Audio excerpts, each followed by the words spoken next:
কোশ্চেনে বলেছে মাতা ও কন্যার বর্তমান বয়সের অনুপাত 7:1। যদি 5 বছর পর তাদের বয়সের অনুপাত 4:1 হয়, তবে তাদের বর্তমান বয়সের পার্থক্য কত বছর হবে? তো এই অনুপাত থেকে আমি ধরে নিলাম মাতার বয়স ধরে নিলাম 7x বছর এবং কন্যার বয়স ধরে নিলাম 1x বা শুধু x বছর। এবার বর্তমান বয়স থেকে 5 বছর পরে মাতার বয়স হবে 7x + 5 বছর এবং কন্যার বয়স এই 5 বছর পরে হবে x + 5 বছর। তাহলে 5 বছর পরে দুজনের বয়সের অনুপাত যেটা আমরা এইভাবে বার করলাম সেটা সঠিকভাবে কোশ্চেনে অনুপাতে কত বলেছে 4:1 মানে 4/1। কোনাকুনি গুণ করলে 7x + 5 এর সাথে 1 কোনাকুনি গুণ করলে 7x + 5 হয় সমান দিয়ে 4 এর সাথে x + 5 কোনাকুনি গুণ 4x + 4 5 গুণ করলে 20। এবার 7x থেকে 4x বিয়োগ করলে 3x সমান 20 থেকে 5 বিয়োগ করলে 15। এবার 3 দিয়ে 15কে কাটলে কত 5। তাহলে এই x সমান আমরা 5 পেলাম। কোশ্চেনে বলেছে তাদের বর্তমান বয়সের পার্থক্য কত। তো বর্তমান বয়স মাতার ছিল 7x, কন্যার ছিল x। তো 7x থেকে x বিয়োগ করলে 6x হয়। এখন এই 6x সমান সঠিকভাবে কত সেটা আমরা দেখব। 6 গুণ x এর মান আমরা কত জেনে গেছি 5 জেনে গেছি। 6 5 গুণ করলে 30 বছর হয়ে যাচ্ছে মাতা ও কন্যার বর্তমান বয়সের পার্থক্য। তো এই 30 বছর আছে অপশানে, তো অপশানে হয়ে যাবে সঠিক। পিতার বয়স পুত্রের বয়সের 3 গুণ। 12 বছর পর যদি পিতার বয়স পুত্রের বয়সের দ্বিগুণ হয় তবে পুত্রের বর্তমান বয়স কত? কোশ্চেনে প্রথমে বলেছে পিতার বয়স পুত্রের বয়সের 3 গুণ, অর্থাৎ পুত্রের বয়স যদি আমি 1 ধরি তাহলে পিতার হয়ে যাবে 1-এর সাথে 3 গুণ করলে 3। তার মানে বুঝতে পারলাম পিতা পুত্রের বর্তমান বয়সের অনুপাত 3:1।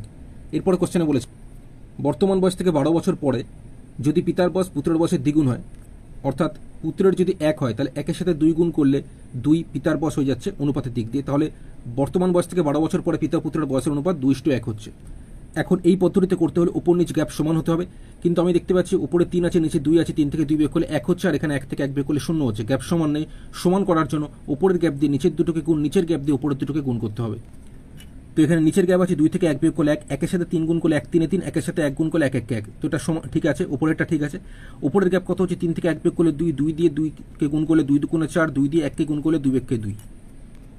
তো এখানে এটা আমি কেটে দিলাম। তাহলে দেখো এখন উপরে 3 আছে নিচে 4 আছে, 4 থেকে 3 বিয়োগ করলে গ্যাপ কত হচ্ছে 1 উপর নিচ। আর এখানে উপরে 1 নিচে 2 আছে, 2 থেকে 1 বিয়োগ করলে কত হচ্ছে 1। তাহলে দুই দিকে সমান আছে। আচ্ছা এবার তাহলে আমরা দেখতে পেলাম পিতার অনুপাত আগে 3 ছিল, এখন হয়ে গেছে 4, বাড়লো কত 1 বেড়েছে। পুত্রের আগে ছিল 1, এখন হয়ে গেছে 2, বাড়লো কত 1 বেড়েছে। দুই দিক দিয়ে 1 বেড়েছে। তাহলে অনুপাতের দিক দিয়ে কত বেড়েছে 1 বেড়েছে, যেটা সঠিকভাবে বেড়েছে কত 12 বছর বেড়েছে। তাহলে আমরা লিখতে পারি এই 1 সমান সঠিকভাবে 12 বছর। কোশ্চেনে পুত্রের বর্তমান বয়স জিজ্ঞেস করছে, পুত্রের অনুপাত কত হচ্ছে 1, তো এই 1 মানেই 12 বছর। অপশন ডি সঠিক উত্তর।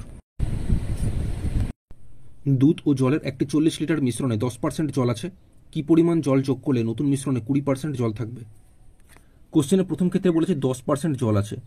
10% জল আছে মানে 100-এর মধ্যে যদি 10 যদি জল থাকে তাহলে দুধ কত থাকবে 100 থেকে 10 বিয়োগ 90 থাকবে দুধ। এটা যদি অনুপাতে নিয়ে আনতে যে কাটাকুটি করব, 10 দিয়ে কাটছি, 10 9 90, 10 1 10, অথবা এই শূন্য কেটে দিলে 9:1 হয়ে যাচ্ছে প্রথম ক্ষেত্রে দুধ ও জলের অনুপাত। তো অনুপাতের দিক দিয়ে টোটাল এখানে কত হচ্ছে 9 সাথে 1 যোগ করলে 10, যেটা সঠিকভাবে কোশ্চেনে বলেছে টোটাল মিলিয়ে প্রথমে 40 লিটার মিশ্রণ বলেছে। তাহলে অনুপাতের এই টোটাল 10 সমান হচ্ছে সঠিকভাবে 40 লিটার। তাহলে অনুপাতে 1 সমান কত হবে, এই 1 সমান হয়ে যাবে 10 দিয়ে যদি আমি 40কে কাটি কত হবে 4 লিটার।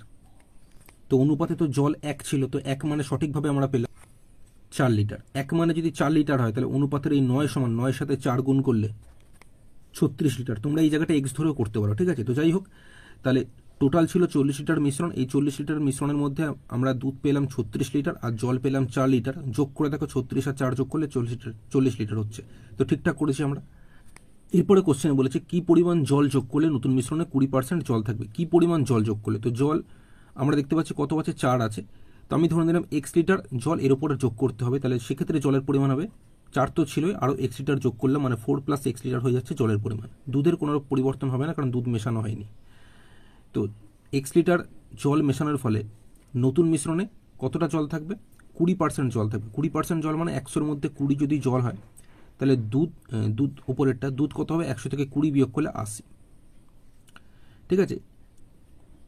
এবার এখান থেকে এক্স এর মানটা বের করতে পারলে আমরা সঠিক উত্তরটা পাবো। তো কাটাকুটি 20, এখানে 20 4 80, মাঝখানে সমান থাকে, উপর কাটতে পারবো। 4 দিয়ে 36কে কাটলে কত 9, যেহেতু 4 9 36। এখানে উপরে কিছু নেই মানে 1, নিচে কিছু নেই মানে 1। 4 + x এর সাথে 1 যদি ক্রস গুণ বা কোনাকুনি গুণ করি 4 + x হয়, সমান 9 সাথে 1 কোনাকুনি গুণ করলে 9 হয়। তাহলে এই x সমান 9 তো ছিল 4, যখন এদিকে চলে আসবে মাইনাস হয়ে যাবে, সেক্ষেত্রে 9 থেকে 4 বিয়োগ করলে 5।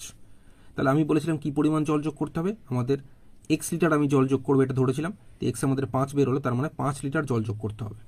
তো এই 5 লিটার আছে অপশন সি, তো অপশন সি হয়ে যাবে সঠিক উত্তর।